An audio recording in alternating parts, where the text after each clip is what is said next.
but more also we have some social activities, maybe in terms of games. And you know that, Madam Speaker, thank you so much. They have heard you. They have heard you. And I'm not seeing any member raising up. Where?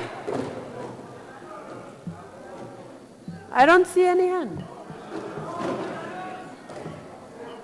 Okay, Honorable Abdallah Munyi. Second termer, I didn't want to leave him, let him leave before he can answer a few questions.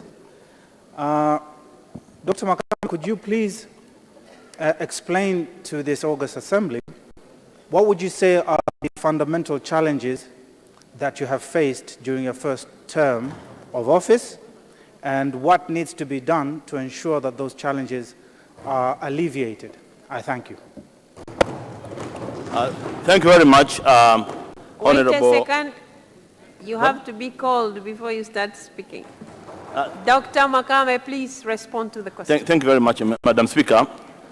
This is a question asked to me by a member emeritus of the East African Legislative Assembly. He served for 10 years there.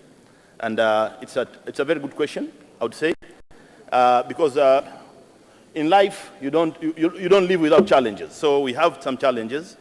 And specifically, we had some challenges with regards to the integration of EAC. And we are looking at that would enable the participation and the functioning of the private sector. That is a general issue, because we are seeing the challenges in business, much as the business people are doing business, but there are issues of non-tariff barriers. That's a general issue in the EAC. But in terms of us, also, Madam Speaker, with our we need closer links with the National Assembly. I'm not saying that we don't have, but we'd like to improve the links with the National Assembly so that we have greater cooperation and report more frequently. That's, I think. Thank you so much. And the members, I think they have understood you. 30 seconds to wind up. Thank you much, Madam Speaker. Now, having said what I have said, the only thing which is remaining is to request your August House through you, Madam Speaker, but the vote of the Right Honorable Prime Minister and my former Minister of Foreign, Honorable Dr. Ndubaru, and all members, you know, because he groomed us while we were in the EAC. Thank you, Madam Speaker. Thank you. Thank you so much. You may now take. Thank you so much.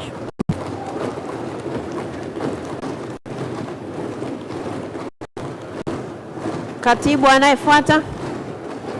Ndugu Machano Ali Machano.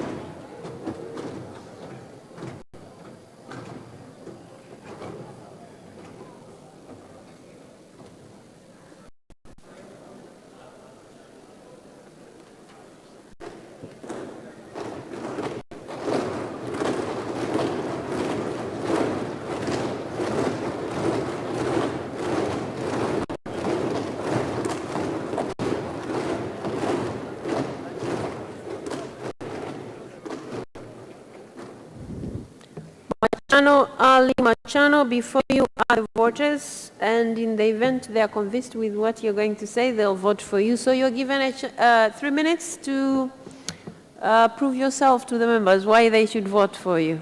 Please. Thank you very much, Honorable Speaker, Tanzania, Your Excellency, Dr. Tulia Ackson, Your Honorable Deputy Speaker of the glorious Parliament of the United Republic of Tanzania, Your Excellency Musa Azan Zungu, Honorable Prime Minister of the United Republic of Tanzania, Your Excellency Majaliwa Kassim Majaliwa, Honorable members of the Parliament, ladies and gentlemen, Assalamu alaikum. Honorable Speaker, member of the Parliament, in front of you is Mr. Machano Ali Machano. I'm 34 years old, currently I'm the Officer Minister of Blue Economy and Fisheries of the Revolutionary Government of Zanzibar. I'm working at Pemba main office. Honorable Speaker, I'm here in front of you because I'm running for the member of East Africa Legislative Assembly. Honorable Speaker, I have made a decision to contest this post because I want to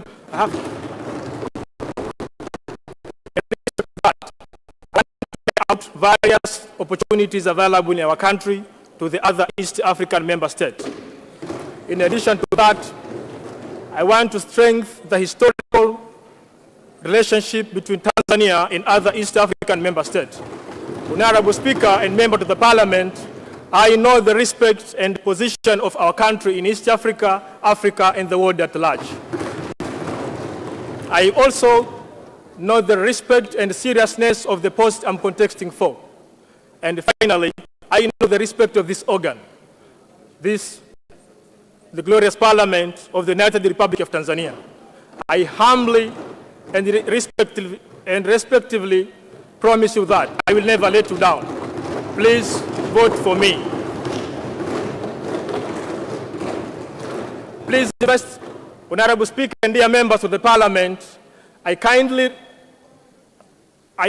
request you to trust to me. I will never let you down. I will never, ever, forever spoil the image of our country. Honorable Speaker, please, I ask for your vote. Honorable Prime Minister, I honestly asking for your vote. Honorable Member from Zanzibar Mainland, Tanzania Mainland from special seats, CCM and others, I kindly request for your vote. Thank you so much, Mr. Machano. Thank you so much. Thank you so much. Thank you. The members have already heard you, and I am not seeing any member raising up to ask you questions. And since you have already requested for votes, you can use 30 seconds to wind up, and then you can leave. 30 seconds to wind up. Honorable Speaker, thank you very much. Being back to the respective country, I request for your vote. I confidently promise you that. I confidently promise you that. You will never make the decision you are going to make. Thank you very much. Thank you. Thank you.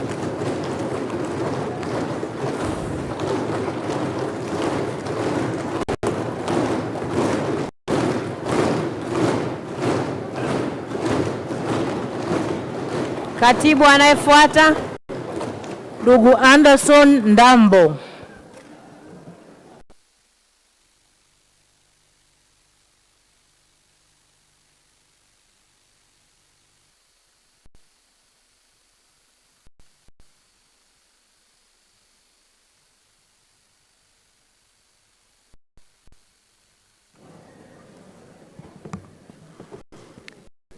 Mr. Anderson Emmanuel Ndambo, you're welcome to the Parliament of Tanzania. And before you are the members of Parliament who are going to vote for you when they are convinced that you can represent the country well at the East Africa Legislative Assembly. You have got 3 minutes to prove yourself, members. Please. Thank you, Honorable Madam Speaker. Thank you, Honorable Prime Minister. And thank you, Honorable members of this Parliament. Ladies and gentlemen, good morning. First of all, I would love to express my deep, sincere gratitude for me being part of this election process. As for me, this reflects the ideas of youth empowerment, deepening and widening democracy values in this country. Honorable members, tracing back the history of East African communities since 1948 until 2000, when the current East African community was re-established, through its falls and rise, there is one great lesson we got, that economy was the major primary reason for the establishment of East African community, and probably most in the rest of the regional integration. And this is because, members, most countries, especially in Africa, have been struggling to overcome the challenges of small market, lack of technology, scarcity of resources, and probably in the modern world, the new trend of international aid, which prefer mostly the regional development project instead of individual state development projects. Meanwhile, members, East African population has been projected by International Monetary Organization to reach 592 million of people by 2050. That means 25% of the entire African population will be dwelling in East Africa. On the ground, AEC members are struggling while facing the high increased rate of unemployment, which mostly affecting the young people who are projected to reach it to 70% by 2025. The above analysis suggests something very concisely, that if we keep and continue thinking as individual states rather than a regional bloc on addressing issues affecting our people, then we should be prepared for the wars to come. Honorable members, we have issues in politics. Political intra-conflict between member states. Likely, Uganda versus Rwanda, Rwanda versus DRC Congo. We have a very huge gap of democracy standard values in East African members that affect the unification and jeopardizing the dream of East African Federation. And that affect the performance and implementation of protocols on place we have currently in pushing trade cooperation between members. Honorable members, I understand that. I have interest to be part. Thank you so much. Thank you, sir. Thank you. The members of parliament have heard you, and I'm not seeing anybody raising to ask you questions. Oh, there is a question just behind you. Honorable Nusrat Haj. Thank you, Madam Speaker. Mr. Henderson, I remember back in high school when you were the Speaker of the student government. What are you telling your fellow youth when you become a member of East African Legislative Assembly? How are they going to benefit from you as a young person being a member of East African Legislative Assembly? Thank you. Okay, you got 1 minute to respond to the question. Thank you, Madam Nusrat Hanje, for the very great question. I understand the statistics shows the population of East Africa, the more we go, youth are constituting to 70% of the entire population. It means, it also, I believe, this is a very huge platform that will give me a chance to explore and push the agenda that affect the development of youth agendas that will affect in a different aspect, economically, and thank you. Thank you so much. No more questions, and then you may go. Again, honorable members, Anderson Dambo, my name, I believe I can be the right person. I've got capabilities to protect West African. Please, I'm asking you again to vote and elect me to be. Thank you so much. You may take your leave now. You may go. Thank you so much.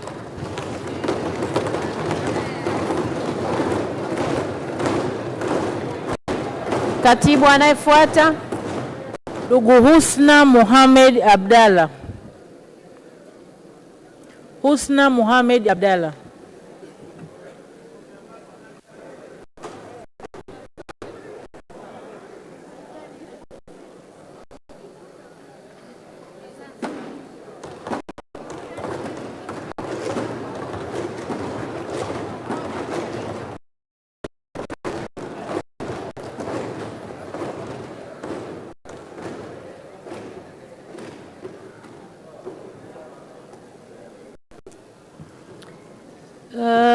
Ms. Husna Mohamed Abdalla, you're welcome to the House, whose members are going to vote for you when they're convinced with what you're going to say. So you're given 3 minutes to convince the members why they should vote for you to be a country's representative to the East Africa Legislative Assembly. Please. Thank you so much, honorable dear members of Parliament. As I introduced by Madam Speaker, my name is Husna Mohamed Abdalla. I'm 39 years old. I am degree holder of procurement and supply management.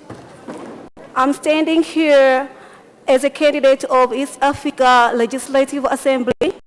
As we know that East Africa Legislative Assembly is the one among the organ of East Africa community which faced by some challenges. And so we have to select the smart person who have the ability to solve that challenges.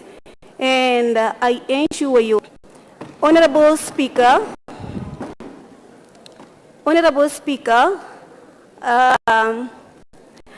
because of the time, I want to explain more about these challenges because I have the great idea that I'm going to establish when you give me the chance to be a member of East Africa Legislative Assembly member. It's about free market. Honorable Speaker, this time, I think time is enough for Africans to send our money abroad unless they are manufacturers. We have to establish our trade center in our zone right now.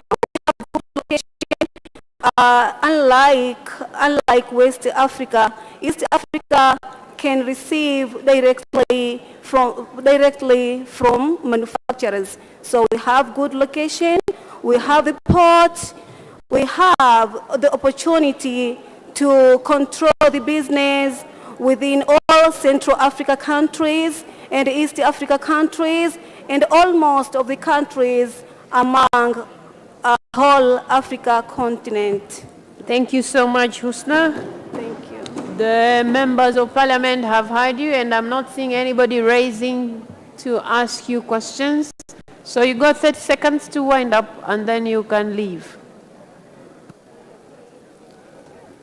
You're given 30 seconds to wind up, and then you can go. Thank you so much. I'm asking you kindly your vote for Husna Mohammed Abdallah. Thank you. Okay, thank you so much. You may now go. Thank you.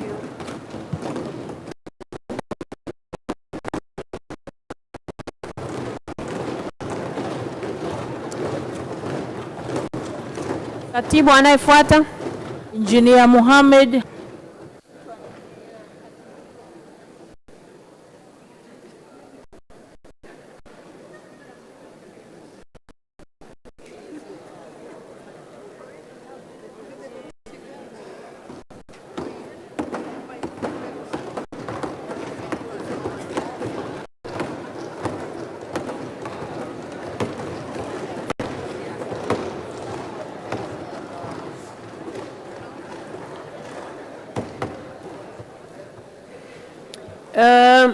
Mohammed Habib Mnya, you're welcome to the Parliament of the United Republic of Tanzania.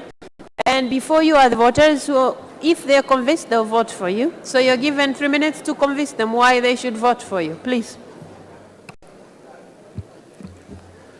Right Honorable Madam Speaker, Right Honorable Prime Minister, honorable members of this august house, ladies and gentlemen, good morning. My name is Engineer Mnya. At the moment, I'm a member of Yala 4, is completing my tenure by 17th December this year. I stand before here humbly to ask for your vote. I'm contesting for the second time for the two main reasons. One, that if you elect me to be there for the second time, I'll be increasing the institutional memory from the members of United Republic. But secondly, in this integration, the two remaining pillars are very tough ones, which are the monetary union and political federation. From my experience, we really need political tolerance and experience for these two remaining pillars. I therefore requesting your vote in order that I can be the one of the members from United Republic. Honorable Madam Speaker, the system which has been introduced this time of being allocated with the group of ruling party somehow is a new one. If the voting arrangement is interfering with my colleague of Zanzibar vote of CCM, don't vote for me. But if the voting arrangement is enabling us or enabling you that the one slot given to the opposition, then please vote for me. Honorable Madam Speaker, I wish to join EALA 5 in order that I'll be among the one who will be helping the United Republic, because really, in order to save the treaty. Thank you so much. And I'm not seeing any member of parliament raising up to ask questions. Okay, there's one. Two questions. So we will start with Professor Sospita Mhongo. Good morning, candidate Mnya. You are one of the senior members of parliament in the community. The world is creeping into recession. How would you use the African community as one of the economic vehicles to take Tanzania out of this untold economic recession? Thank you.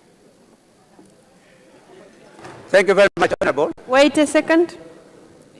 You wait until you're called. That's when you start responding.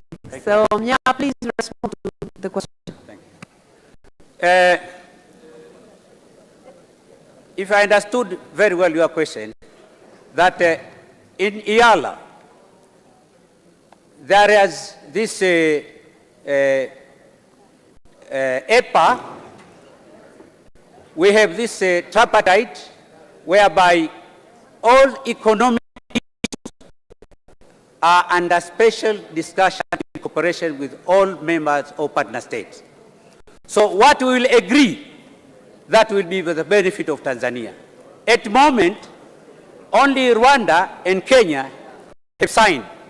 But still, there are some problems in order that we can sign, all of us, all partner states, and then that we can benefit from EU.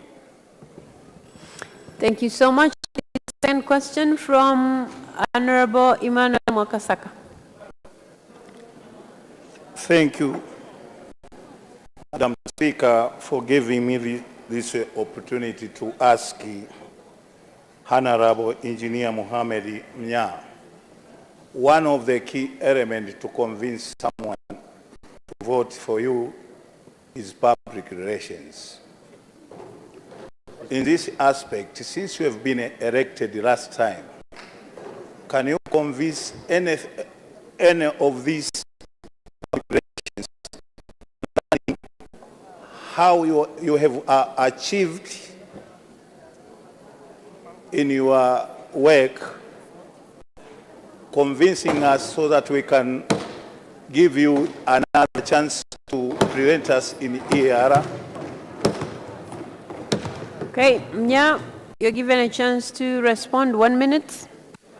Yeah, if I understood him very well, the public relations is one of the issues as members of EALA, but also under collaboration of our foreign affairs. So we normally do things in a teamwork. So it's the whole teamwork of Tanzania. If there is something which needs to be done, we normally convince each other, we discuss together, and then we go for what we have agreed upon. Thank you so much. That was the... There's another question from Honorable Joseph Kasheku Msukuma.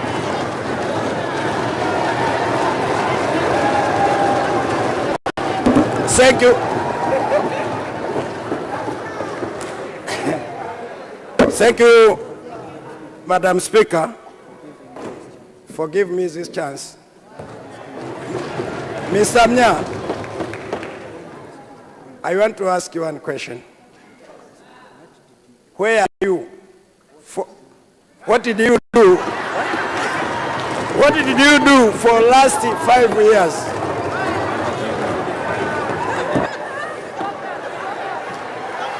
Yeah, I think you have heard his question.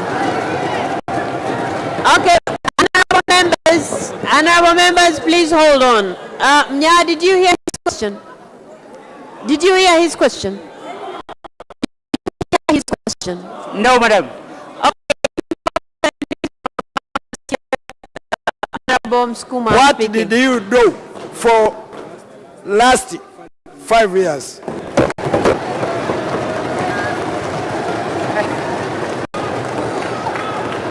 Okay, so okay, I'll help you. I'll help you. He's asking,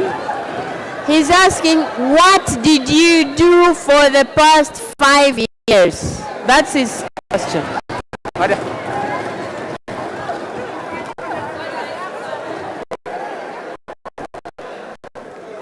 Okay, you're still showing signs that you haven't heard. Did you hear me? Can you help okay, the members question? of parliament, let's give him a chance to respond. Members of parliament, let's give him a chance to respond. Okay, let me repeat his question. Please listen to me. He's asking, what did you do for the past 5 years? That is his question. Thank you very much. Well, for the past 5 years, assembly. There are works in committees, there are work in the assembly. We have passed a lot of bills, we have done a lot of oversight, there are a lot of things. Even I have passed some motions. So there are a lot which I have done for the last 5 years. And all other things, it depends on the group of other colleagues. There was one very crucial bill from one member of the Kenya, private bill, whereby we managed to stop, because it was very bad bill from our country, economically, it would destroy our customs. So one of the things which we denied together, those are the things which we did. Okay, thank you so much. There are no more questions. Now you're given 30 seconds to wind up. Then you may leave. Thank you, Madam Speaker. I'm standing before here humbly to ask for a vote. But I'm repeating again, if those votes are interfering with my colleague vote of CCM Zanzibar, don't vote for me. But if those votes, vote of opposition, please vote for me. Thank you very much. Thank you so much. You may take your leave now. Katibu, waheshimiwa bunge, tunaelekea kundi la 3. Kundi la wagombea wa vyama vya walio wachache bungeni. Shaibu Ado.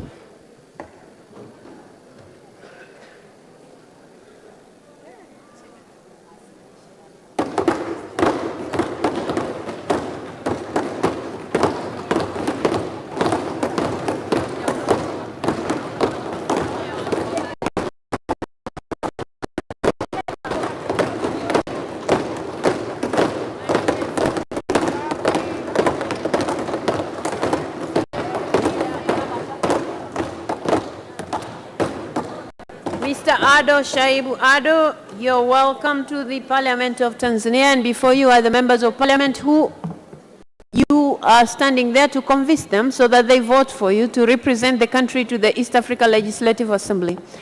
And in that respect, you're given 3 minutes to do just that. Please. Honorable Speaker and honorable members of the Parliament, I salute you in the name and the spirit of the United Republic of Tanzania. And you know what to respond. As introduced, my name is Ado Shaibu Ado. I am humbly standing before you, honorable members, to kindly request for your votes so that I can represent in the East African Legislative Assembly. Honorable Speaker, honorable members, before I proceed, please allow me to express my pleasure and delight for stepping foot in this honorable parliament, whose Speaker one of the fine legal minds in Tanzania, Honorable Tulia Ackson Mwansasu, she was one of my lecturers at the University of Dar es Salaam a decade ago, where I graduated with a Bachelor of Laws. While at the University of Dar es Salaam, I remember Professor Paramagamba Kabudi, Aston Kennedy, who is serving us at the United Nations, taught us a new course called the East African Community Law. Its main objective was to prepare Tanzanian lawyers like myself to serve competently in the organs of the East African community, such as the East African Legislative Assembly, the East African Court of Justice, and as a secretariat. It therefore follows Ado Shaibu is academically prepared to serve for the role. Apart from him, and I'm very happy that Dr. Bashiru Ali Kakulwa is also a member to this house. He can testify that we worked together, we volunteered together. A decade ago, we volunteered together at the Mwalimu Nyerere Professorial Chair in Pan-African Studies. And we proudly sang, Afrika Moja, Afrika Huru. I volunteered, served, and dedicated my time in various Pan-African movements and platforms in East Africa and elsewhere in Africa. Thank you so much, Ado. My promise, if elected, is twofold. One, I promise that I will protect and defend the interests of Tanzania. Ado Shaibu, the speaker is calling you. Wait a second. Thank you. The members have heard you. Now they'll have a chance to ask you questions if they have any. And I'm seeing 3 members who have just rose up. So I'll start with Constantine John Kanyasu. Thank you, Madam Speaker.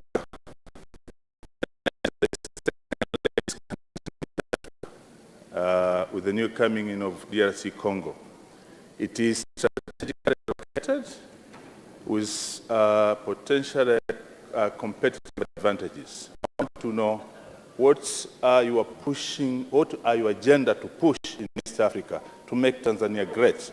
Thank you. Mr. Ado Shaibu Ado, you're given 1 minute to respond to a member's question. Thank you very much, Honorable Speaker. The main sector of economy in Tanzania is agriculture. And therefore, my push will be to provide and to look for market for agriculture products from Tanzania. We have a lot of markets in East Africa. So my priority will be market for agricultural products. Thank you. Honorable Mwanaisha Ulenge. Thank you, Honorable Speaker.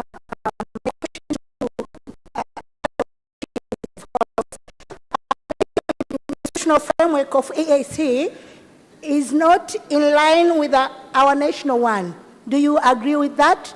And if it is yes, as a member of IALA, how are you coming to make sure Tanzania will harmonize at the same time we benefit with that? Mr. Ado Shaibu, did you understand his question? I've not heard her well. Please mute yourself. Okay, I have said the legal and institutional framework of EAC is not in line with our national. Do you agree? And if it is yes, as a member of IALA, how are you going to make sure Tanzania will harmonize and at the same time we benefit? Thank you. Honorable Speaker. Wait, you have to be called before you speak. Now you have a chance to respond to her question. Honorable Speaker, as said before, in East African laws, The East African community operates under international law.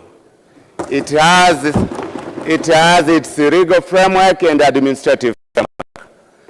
Legally, we have the treaty and we have protocols. Administratively, we have organs. We have organs in the East African community. So, the way I see it, there is a correlation between the legal and the administrative framework of the community and the linkedness with the framework of the nation. For instance, one example. There is a direct link between the East African Legislative Assembly and this House. There is a link. Thank you. Thank you so much. Honorable Jessica Kishoa. Thank you, Honorable Speaker.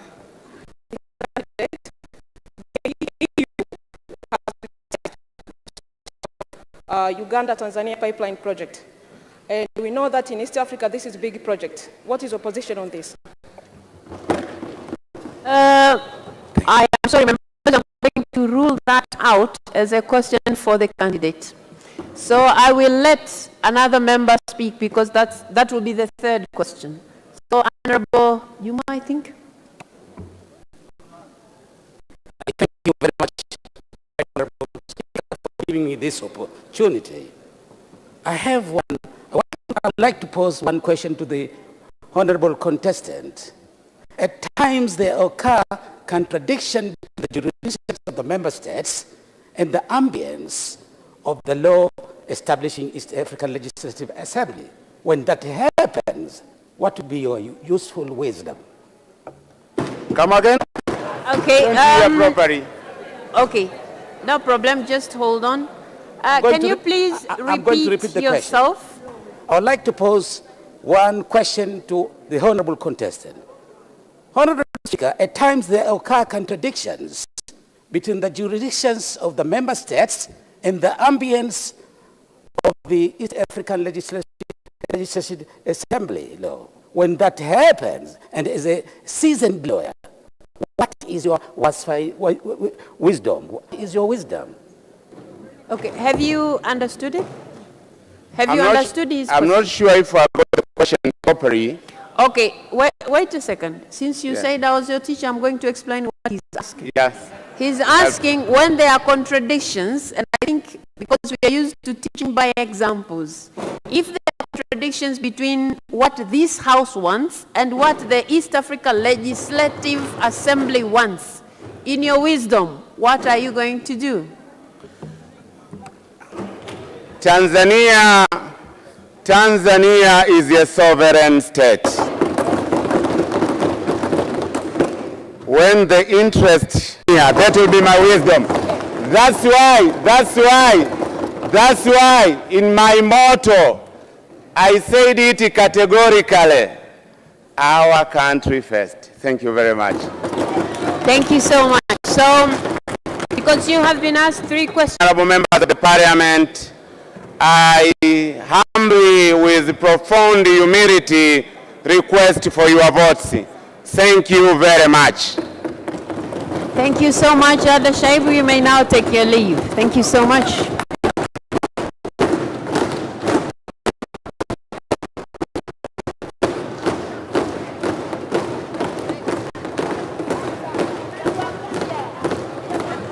Katibu anayefuata.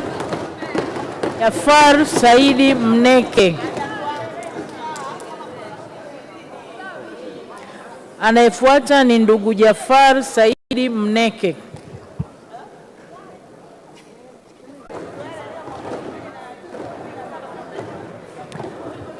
Mr. Jafar Said Mneke, you are welcome to the House, and before you are the members of Parliament who are likely to vote for you if they are convinced with what you're going to do for the position that you're vying. Okay. Honorable members, let's listen to the candidate, please. Honorable Speaker, Dr. Tulia Ackson, the Honorable Prime Minister Kassim Majaliwa, the Honorable Members of Parliament,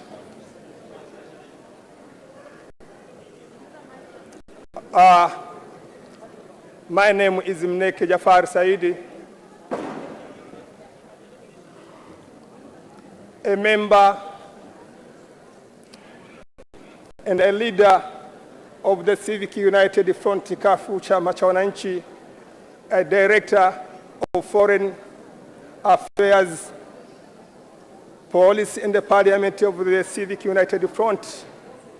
Also, I am a deputy chairman of a technical committee of the TCD, Tanzania Center for Democracy.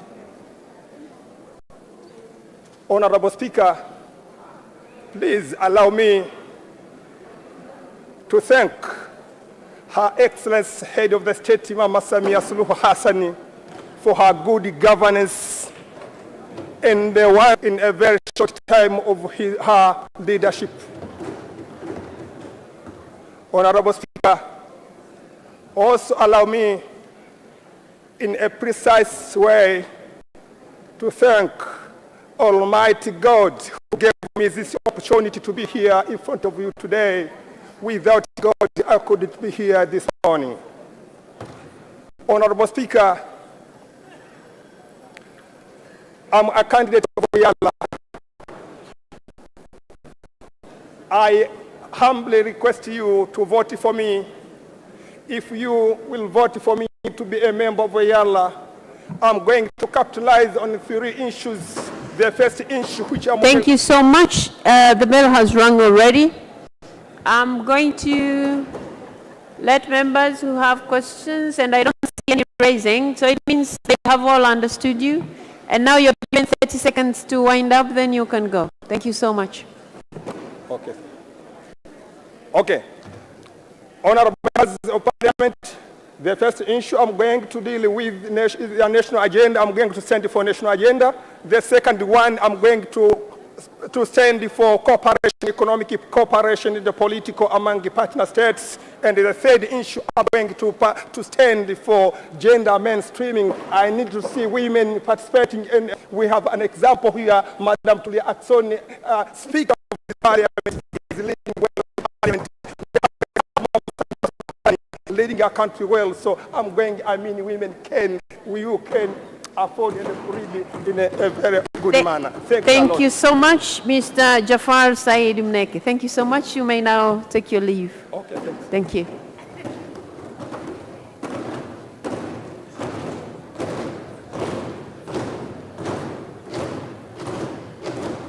Katibu anayefuata. Anayefuata ni ndugu Mashaka Halfan Ngole.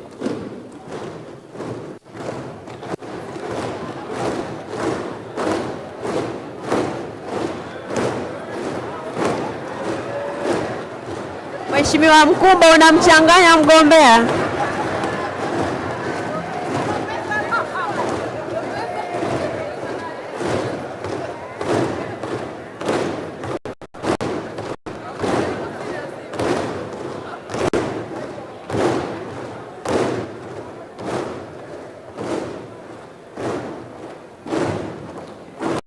Mr. Mashaka Halfan Ngole, you're welcome to the Parliament, and these are the members who are going to vote for you once they are convinced with what you're going to do as a member of the East African Legislative Assembly, should they vote for you. So you're given 3 minutes to convince the House why they should vote for you. Please. Thank you, Honorable Speaker. Honorable Speaker, Dr. Tulia Ackson, Honorable Kassim Majaliwa, Prime Minister of the United Republic of Tanzania, Honorable Ministers, Deputy Ministers, and the members of the Parliament present in the... Honorable members of the Parliament, my name is Mashaka Ngole, a holder of a master's degree in business administration from Mutembei University, a holder of a first degree of and the holder of a practice from the Law School of Tanzania. Honorable members of the Parliament, I am also an advocate of the High Court and the courts below there too, and I've been practicing law for almost 10 years now. And therefore, I am conversant with the lawmaking process, which is a primary obligation of the East African Legislative Assembly.